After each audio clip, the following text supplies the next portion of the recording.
Unlike their university counterparts who tend to revere tradition and resist transformational change to visual identity, colleges in Canada tend to revamp their visual identities every decade or so, and they don't seem to encounter the same resistance from stakeholders. Everyone agrees they want a dynamic, modern identity for their institution. In this episode, I'm going to try to run through a series of rebranding projects at Canadian colleges over the last decade, starting with one I managed personally in southern Alberta. In 2007, Lethbridge Community College made the difficult decision to drop the word community from its name. Every other institution in Western Canada had done so years before. It ultimately felt old-fashioned, parochial, and limiting to call itself a community college. Lethbridge College's logo was clearly dated, evoking the typefaces and visual tricks of 1970s design. The T in the middle of community appeared to be artificially extended into a Christian cross, and the whole logo felt too much like a church. The new visual identity included a dynamic, arc-shaped graphic with blue and green evoking environmental science, and also reflecting the rolling coulees of the southern Alberta landscape. The shape was subtly intended to reflect the shoulder patch of law and security officers, echoing other programs as well. The rolling landscape evoked in the graphic suggested broad horizons and open skies, the opportunities that the college opens for its students. The college developed an internal campaign to emphasize that it had not just been renewed, but was totally nude, and Towel Guy became a feature in much of its social media platforms and advertising.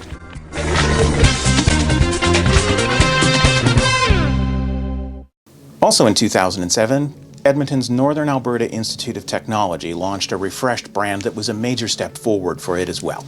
The president said the existing NAIT brand identity was firmly stuck in the 1970s with its typeface and graphic elements of those days. The new visual identity for NAIT was a very simplified college coat of arms. In a nod to its earliest visual identity in the 1960s, NAIT revived the technology globe as the core element to its new coat of arms. NAIT was in expansion mode, looking at new campuses across northern Alberta, and the new coat of arms echoed the positioning of universities. The following September, Red Deer College in central Alberta also launched a new visual identity.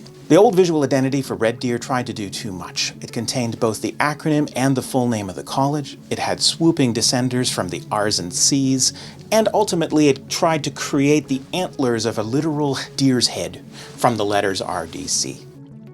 The colors were old and tired looking, and the college was ready for a major refresh. In a pretty startling transformation, the new visual identity contained only the acronym RDC, in a very streamlined corporate sans serif typeface, and a very streamlined neon green arc that could suggest the global aspirations of the college.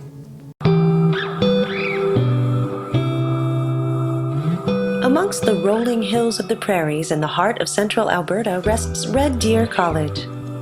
We are sustainable. We are genuine. We are the future. We are your RDC. From our modest beginnings, RDC's roots are in the heart of our province, and our future knows no boundaries. We've become the educational hub of central Alberta, growing in numbers and reputation.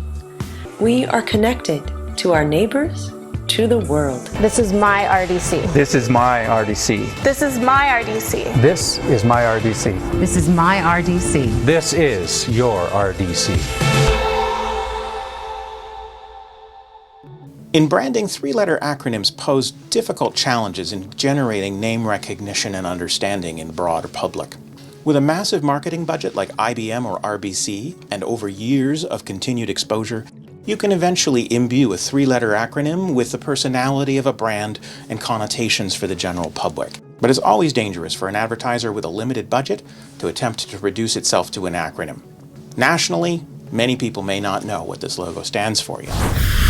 Once again, we are out of time. Thanks for taking 10 with me.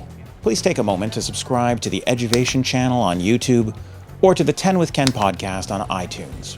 For exclusive early access to upcoming episodes, please subscribe to my free email newsletter, The Eduvation Loop. I hope to see you next time.